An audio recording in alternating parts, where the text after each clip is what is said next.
Hello chessmates, welcome to my chess channel chess dot. मेरा नाम रोहित है और मैं भी आप लोगों की तरह एक चेस इंथुजियास्ट हूँ। मेरी आज की वीडियो में हम लोग देख सकते हैं कि आज मैंने जो शुरू किया है वीडियोस बनाना, वो बेसिकली मैंने आज बिगनर्स पे एम्फेसाइज किया है। मैं एक सीरीज़ शुरू करने वाला हूँ जिसमें मैंने बिगनर्स पे एम्फेसाइज किया है। इसमें मैं सारी चीज़ें रिलेटेड टू चेस बताऊँगा, जैसे ओपनिंग्स क्या होती हैं, ओपनिंग्स कैसे करनी चाहिए, जो बिगनर्स को प्रॉब्लम्स होती हैं जैसे ओपनिंग्स कैसे करनी चाहिए, मिडिल गेम में कैसे खेलना चाहिए, एंड गेम कैसे खेलना चाहिए, और बहुत कुछ चीज़ें बताऊँगा। मैं सारी चीज़ें कवर करूँगा in every aspects of chess, जैसे किंग कैसे मूव करता है, पॉन कैसे मूव करते हैं, बिशप कैसे मूव करता है, नाइट कैसे मूव करता है, रुक कैसे मूव करता है, और कैसे हम लोग को कैसे हम लोग अटैकिंग चेस खेलना चाहिए, कैसे हम लोग को क्लोज डिफेंसिव चेस खेलना चाहिए, कैसे हम लोग क्लोज गेम में क्लोज पोजीशन में खेलना चाहिए, कैसे हम लोग को ओपन पोजीशन में खेलना चाहिए। सारी चीज़ें मैं आपको बताऊंगा। मैं आपसे गारंटी करता हूँ कि अगर आप मेरी वीडियोस देखेंगे तो मैं आपसे इतना बोल सकता हूँ कि आपको मैं बिगिनर से लेकर इंटरमीडिएट लेवल तक कर सकता हूँ। उसके आगे आप पे डिपेंड करता है कि आप कितनी मेहनत करते हैं। अगर हम लोग चेस में सबसे इम्पोर्टेंट पीस की बात करें तो सबसे इम्पोर्टेंट पीस किंग होता है पूरी चेस मैच में। अगर आपने चेस में चेस मैच में किंग को चेकमेट लगा दी तो आप मैच जीत गए। भले ही आपके पास कितने भी पीसेस हों या बहुत कम पीसेस हो, अगर आपने चेकमेट लगा दी अपोनेंट को, या आप अपोनेंट ने आपको चेकमेट लगा दी, आपके किंग को चेकमेट लगा दी, तो वो मैच जीत गया। अगर हम लोग किंग की मोबिलिटी की बात करें, जो किंग कौन कौन सी जगह पे मूव कर सकता है, तो वो बेसिकली अपने जो जितने बगल के स्क्वायर्स होते हैं उन पे वो रिवॉल्व करता है। जैसे D1, D2, D3, E1, F1, F2, F3। और सेम ब्लैक के किंग के केस में भी होता है। ब्लैक का किंग भी अपने जितने भी नियर बाई के स्क्वायर्स होते हैं, जो अपने से जिस बगल में स्क्वायर्स होते हैं, उनको ऑक्युपाई करता है। जैसे D6, D7, D8, E8, E6, F6, F7, F8। अगर किंग के नियर बाय स्क्वायर्स में कोई भी अपोनेंट का पीस हो, मान लीजिए जैसे आप मेरी पोजीशन देख रहे हैं, ब्लैक वाइट के क्वीन के पास, ब्लैक वाइट के जस्ट आगे वाले स्क्वायर पे ब्लैक का पॉन है, और ब्लैक के आगे वाले स्क्वायर में जस्ट वाइट का पॉन है। तो इस केस में क्या होता है कि अगर दोनों किंग के नियर बाय स्क्वायर्स में कोई भी अपोनेंट का पीस हो, तो पीस को अपोनेंट ले सकता है। बट इसमें शर्त ये होती है कि आपकी मूव होनी चाहिए। और इसमें ये भी होता है कि किंग के नियर बाय स्क्वायर पे कोई भी अपोनेंट का पीस रखा है, उस पर कोई सपोर्ट नहीं होना चाहिए।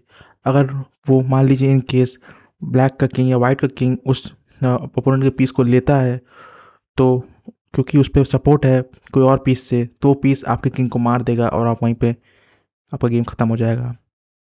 आप देख सकते हैं कि वाइट की किंग के आगे ब्लैक का पॉन रखा हुआ है, ब्लैक किंग के आगे वाइट का पॉन रखा है। तो इस केस में क्योंकि वाइट का मूव है, तो वाइट का किंग ब्लैक के पॉन को ले लेगा। और सेम अब क्योंकि इसके अब ब्लैक का मूव है, तो ब्लैक का किंग वाइट के पॉन को ले लेगा। मेरे कहने का बेसिकली यही पर्पस है कि दोनों किंग के नियर बाय स्क्वायर्स में कोई भी अपोनेंट का पीस रखा हो, तो उसको वाइट उसका उसको किंग ले सकता है। बट शर्त ये होती है कि उस पर कोई सपोर्ट ना हो अपोनेंट के पीस से, क्योंकि अगर आप उसको ले लेंगे तो अपोनेंट का पीस आपको मार देगा, आपके किंग को मार देगा, और आपका गेम खत्म हो जाएगा। इसीलिए मेरे कहने का मतलब यही है कि अगर दोनों किंग के नियर बाय स्क्वायर्स में जस्ट नियर बाय स्क्वायर्स में कोई भी अपोनेंट का पीस हो, तो उसको वाइट का किंग मार सकता है या ब्लैक का किंग मार सकता है। तो इसको ब्लैक का किंग भी नहीं एंट्री कर सकता है इन तीनों स्क्वायर्स पे जो मैं मार्क करे हैं, D5, E5 और F5। इन तीनों स्क्वायर्स पे ना ब्लैक का किंग एंटर कर सकता है, ना वाइट का किंग एंटर कर सकता है, क्योंकि इन तीनों स्क्वायर्स को दोनों किंग ने ऑक्युपाई किया हुआ है।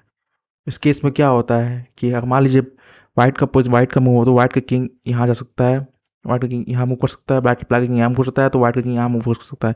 आपको कोई भी एस्केपिंग स्क्वायर नहीं देना है। दोनों दोनों प्लेयर्स को ये सोचना है कि हमको कोई भी एस्केपिंग स्क्वायर नहीं देना है। जैसे ये तीन जो स्क्वायर्स है, इस पे ना ब्लैक का किंग आ सकता है, ना वाइट किंग आ सकता है इन तीनों स्क्वायर्स पे, ना ब्लैक का किंग आ सकता है इन तीनों स्क्वायर्स पे। और जो मैं टेक्निक आपको बता रहा हूँ कि ये तीन स्क्वायर्स जो हैं, इसमें ना ब्लैक का किंग एंट्री कर सकता है, ना बाकी वाइट का किंग एंट्री कर सकता है।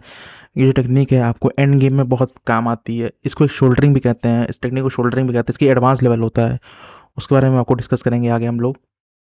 देखिए ये पोजीशन है बोर्ड पे, आप ध्यान से देख सकते हैं कि जो ब्लैक का किंग है वो कॉर्नर पे है, H8 स्क्वायर पे है, और वाइट का किंग F7 स्क्वायर पे है। अब इसमें आप देख सकते हैं कि जो ये जो 3 स्क्वायर मैंने जो मार्क किए हुए हैं, G8, G7 और H7, ये तीनों स्क्वायर्स ने ब्लैक किंग ने ऑक्युपाई किया हुआ है। और वहीं अगर हम लोग व्हाइट किंग की बात करें तो व्हाइट किंग ने दो स्क्वायर्स ऑक्युपाई किए हैं इन तीनों स्क्वायर में से।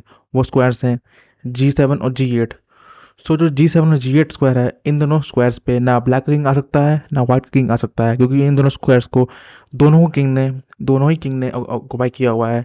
सिर्फ इसमें ये कंडीशन है कि जो अगर ब्लैक किंग को एस्केप करना होगा तो उसके पास एक स्क्वायर है एस्केप करने का, और वो है H7। ब्लैक किंग H7 पे आ सकता है।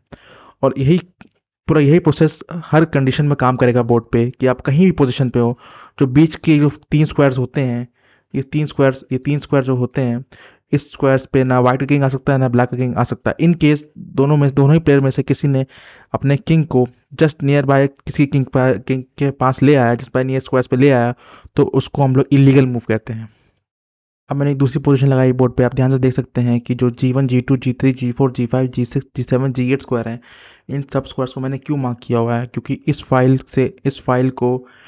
फाइल में वाइट का किंग ब्लैक के किंग को एंट्री करने से रोक सकता है। फॉर इंस्टेंस मान लीजिए कि इसमें मैं आपको दिखाता हूँ, एक मिनट।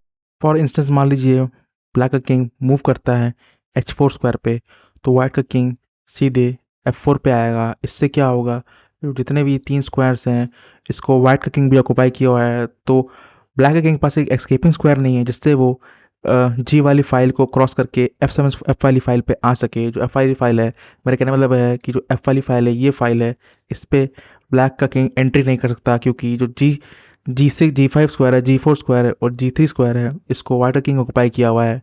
मैं ये नहीं कहता कि ब्लैक किंग ने ऑक्युपाई नहीं किया, ब्लैक किंग ने भी ऑक्युपाई किया है, लेकिन ये पूरा डिपेंड करता है कि इन दोनों ब्लैक और वाइट में कि किसका मूव पहले है, इसके बाद किसका मूव है। मान लीजिए आपको मैं दिखाता हूँ। और ये कंडीशन हर जगह बोर्ड पे लगती है, हर हर जगह ये बोर्ड पे सेटिस्फाई करती है। कि मान लीजिए ये जो फाइल है, मेरे कहने का मतलब ये है कि जो ये वाली फाइल है, इस फाइल को ना ब्लैक का किंग क्रॉस कर सकता है ना वाइट का किंग क्रॉस कर सकता है, क्योंकि इन तीनों जो बेसिक जो नियर बाय स्क्वायर्स हैं, जो G4 है, G5 है और G6 है, इन तीनों स्क्वायर्स को ब्लैक किंग ने भी ऑक्युपाई किया हुआ है और वाइट किंग ने भी ऑक्युपाई किया हुआ है। तो इन दोनों तीनों स्क्वायर्स पे ना वाइट का किंग आ सकता है ना ब्लैक का किंग आ सकता है। मेरे कहने का पर्पस ये है। सो आई होप कि आपको किंग की मूवबिलिटी के बारे में समझ आएगा कि कौन कौन से स्क्वायर पे किंग मूव कर सकता है। अपने नियर बाय स्क्वायर्स पे ही किंग अपने मूव कर सकता है। और अपनी मैं नेक्स्ट वीडियो में पॉन्स के बारे में कवर करूंगा कि पॉन्स कौन कौन से स्क्वायर से मूव कर सकता है, पॉन्स की क्या मोबिलिटी होती है और पॉन्स का क्या रोल होता है चेस में। सो सो प्लीज़ मेरे चैनल को सब्सक्राइब करिए, शेयर करिए, लाइक करिए प्लीज़।